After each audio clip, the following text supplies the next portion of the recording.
Bonjour à tous. Alors voilà, pour faire suite à la série que Sam a lancée maintenant il y a plusieurs semaines. Voilà, je vais vous présenter aujourd'hui un nouveau livre. Donc c'est ce livre-ci, donc Jésus et Mahomet, profonde différente et surprenante ressemblance de Marc Gabriel. Donc voilà, donc Marc Gabriel en fait c'est un théologien, un Égyptien qui a étudié la théologie musulmane. En fait, il est issu d'une famille très influente dans la religion musulmane justement de son pays. Voilà, lui-même était promis à ça. Il a même pendant un temps été professeur à l'université Al-Azhar dans la ville de Le Caire, la capitale de l'Égypte, qui est justement une des universités les plus prestigieuses là-bas. C'est quelqu'un qui connaît vraiment bien son sujet. Justement, il parle de son témoignage en première partie de son livre et où il expliquait que justement dès 4 ans il a commencé à apprendre par cœur le Coran et donc il connaît par cœur vraiment voilà donc forcément dans ce livre la première partie en fait est consacrée à sa biographie ou plutôt en fait de son enfance jusqu'au moment où il a rencontré le Seigneur. Franchement c'est vraiment pareil super intéressant. Donc en soi le témoignage déjà juste de sa vie est vraiment super intéressant. Et la deuxième partie, en fait, je vais vous lire le résumé en quatrième de couverture, vous allez mieux comprendre. Donc en fait, il dit voilà, quelle différence et quel point commun entre les hommes les plus influents de tous les temps, Jésus, le fondateur du christianisme, et Mahomet, le fondateur de l'islam. Élevé dans la religion musulmane, ancien professeur à l'université Al-Azhar, Marc Gabriel nous invite en connaisseur à le suivre dans sa propre démarche, à comparer leur vie et leur enseignement. Chacun peut ensuite en tirer ses propres conclusions. Donc en fait voilà, sa démarche, elle est en soi, enfin en tout cas sur le papier, assez simple.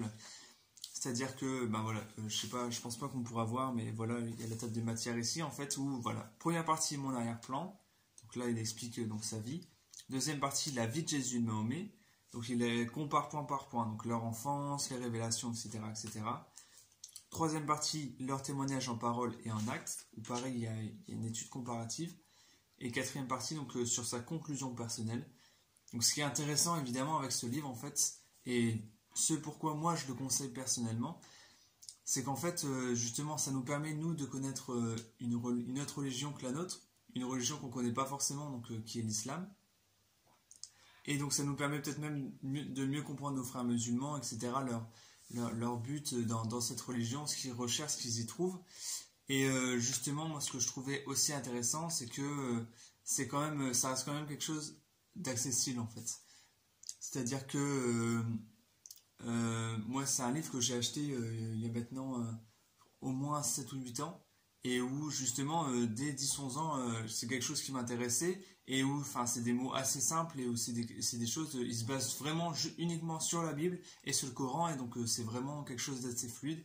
Et encore une fois, c'est un livre je sais pas comment on pourrait appeler ça, mais c'est un livre où en soi on peut piocher, c'est-à-dire s'il y a quelque chose, juste un point de la vie de Jésus, un point de la vie de Mahomet qui vous intéresse, vous pouvez justement aller à l'intérieur du livre et piocher, etc. C'est pas un livre qui se lit forcément de façon linéaire. Donc c'est ça que je trouve aussi intéressant avec ce livre. Donc voilà, je vais finir juste par une citation donc, en fait, que je trouve charnière en fait, qu'on trouve du coup à la fin de sa première partie, donc qui est son arrière-plan. Et il dit donc ceci. Cher lecteur, nous sommes maintenant arrivés à la période de ma vie que je voulais vous faire découvrir. Si vous désirez savoir ce qui m'est arrivé après cette nuit-là, lisez la suite. Mais représentez-vous bien ma situation. À l'époque, j'étais un érudit. J'avais passé 30 ans à étudier l'islam et la vie de Mahomet. Je ne me contentais pas de pratiquer l'islam, je l'avais mémorisé. Et voilà que je me retrouvais avec une Bible en main, et que cette Bible me présentait Jésus. À travers les pages qui suivent, j'aimerais vous montrer ce que j'ai vu cette nuit-là dans ma chambre en Égypte et que j'ai continué à découvrir au cours des 14 dernières années. Ce n'est pas par des livres de théologie, des commentaires ou des élucubrations que j'ai fait cette découverte. Je n'avais personne pour me dire « Voilà ce que signifie ce qui est écrit dans la Bible ». J'ai tout simplement lu ce qu'elle me disait à moi, et je n'avais nul besoin que quelqu'un m'explique. Voilà ce que Mahomet a fait et dit, car je l'avais appris par cœur et ce à partir des sources originales. Permettez-moi de vous présenter Jésus et Mahomet. pense que franchement le programme est clair. Voilà, donc n'hésitez pas. En bas d'infos, donc juste en bas, il y aura le lien pour acheter ce livre si ça vous intéresse. Il est vraiment très peu cher en plus, donc c'est vraiment une affaire parce qu'il commence à dater maintenant. Voilà, sur ce, je vous souhaite une bonne journée. Soyez pleinement bénis et au revoir.